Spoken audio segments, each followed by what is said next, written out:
खबर है कि कभी भी हरियाणा के हाथ से चंडीगढ़ फिसल सकता है। यानी कि जिस प्रदेश की राजधानी फिलहाल चंडीगढ़ है, आने वाले दिनों में उस पर हरियाणा का अधिकार समाप्त हो सकता है। केंद्र सरकार के दखल के बाद हरियाणा को अलग से अपने लिए नई राजधानी बनानी पड़ सकती है।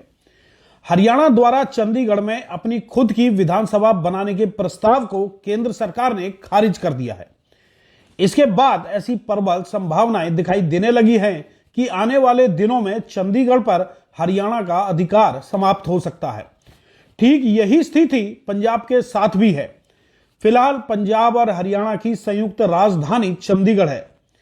तो चलिए आपको बताते हैं कि हरियाणा के हाथ से चंडीगढ़ को छीनने की चर्चाएं क्यों तेज हो रही हैं। क्यों केंद्र सरकार आर्टिकल 240 का प्रयोग करके हरियाणा और पंजाब के हाथों से चंडीगढ़ छीन लेना चाहता है। दोस्तों नमस्कार, मैं हूं संजय कपूर और आप देख रहे हैं सिटी मेल न्यूज। पिछले कुछ दिनों से यह चर्चा जोरों पर है कि अब चंडीगढ़ पर सीधे केंद्र सरकार का अधिकार होने जा रहा है। आपको बता दें कि चंडीगढ़ प्रशासन फिलहाल पंजाब के राज्यपाल के अधीन है। राज्यपाल राज्य के मंत्रिमंडल की सलाह पर काम करते हैं, तो इस तरह से चंडीगढ़ से जुड़े मामलों पर पंजाब सरकार का सीधा दखल होता है।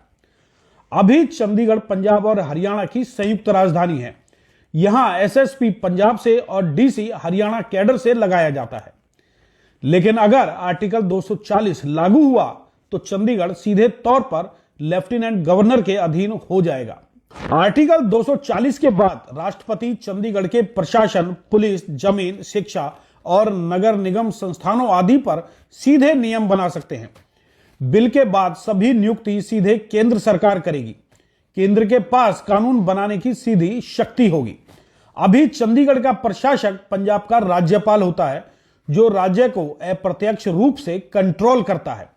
आर्टिकल 240 लागू होने के बाद राष्ट्रपति को सीधे कानून बनाने का अधिकार मिल जाएगा और चंडीगढ़ को अलग से एलजी मिल जाएगा, जिस पर पंजाब का कोई अधिकार नहीं रह जाएगा।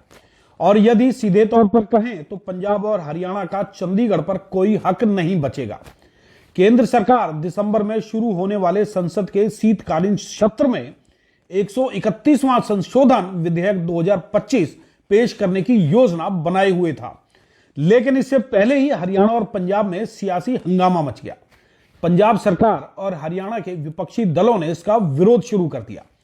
नतीजतन सरकार को कहना पड़ा कि विधेयक पर अभी सिर्फ विचार किया जा रहा है। पूर्व मुख्यमंत्री और नेता प्रतिपक्ष भूपेंद्र सिंह हुड्डा ने भी इस पर विरोध जताया, जबकि मुख्यमंत्री नायब सैनी ने इसे कोरी अफवाह करार दिया। नायब सैनी ने भी यही कहा कि फिलहाल ऐसा कोई विचार नहीं है। यदि हम बात करें अपनी अलग राजधानी की, तो चंडीगढ़ को लेकर पहले से पंजाब और हरियाणा में खींचातान है। ऊपर से केंद्र भी फिलहाल इसमें कूद पड़ा है। हालांकि हरियाणा ने प्रशासनिक कार्यों को देखते हुए पंचकुला को एक तरह से अपनी अलग राजधानी के रूप में तैयार करना शुरू कर दिया है। इसके बावजूद चंडीगढ़ पर हरियाणा का दावा अभी बरकरार है, जबकि हरियाणा की राजधानी को लेकर कई बार जींद, रोहतक और करनाल के नाम भी चर्चाओं में आ चुके हैं।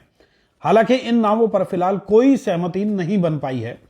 वहीं इस बीच खबर यह भी आई है कि हरियाणा के राजभवन का नाम बदलकर लोक भवन कर दिया गया है, क्योंकि राजभवन अंग्रेजों का दिया हुआ नाम था। इसलिए इस नाम को बदलने पर सहमति बनी। तो चलिए अब देखना यह होगा कि आने वाले दिनों में क्या केंद्र सरकार चंडीगढ़ का कंट्रोल अपने हाथों में लेने जा रहा है, या फिर इस पूरे मामले को ठंडे बस्ते में डाल दिया जाएगा। लेकिन कहते हैं कि जब कहीं आग लगती है तो धुआं भी वहीं उठता है। तो दोस्तों, क्या इस विवाद के बाद हरियाणा को अपनी नई राजधानी बनाने की शुरुआत कर देनी चाहिए? यदि हां, तो फिर किस शहर को अपनी राजधानी के तौर पर आप चुनना चाहेंगे, या फिर चंडीगढ़ ही हमेशा के लिए हरियाणा की राजधानी होनी चाहिए? क्या केंद्र सरकार को चंडीगढ़ के मामले में हस्तक्षेप करना चाहिए? ऐसे तमाम सवालों पर आपका क्या सुझाव है और आप क्या सोचते हैं? कृपया इस पर कमेंट बॉक्स के जरिए अपने विचार जरूर व्यक्त करें। आपसे निवेदन है कि इस वीडियो को अधिक से अधिक शेयर भी करें।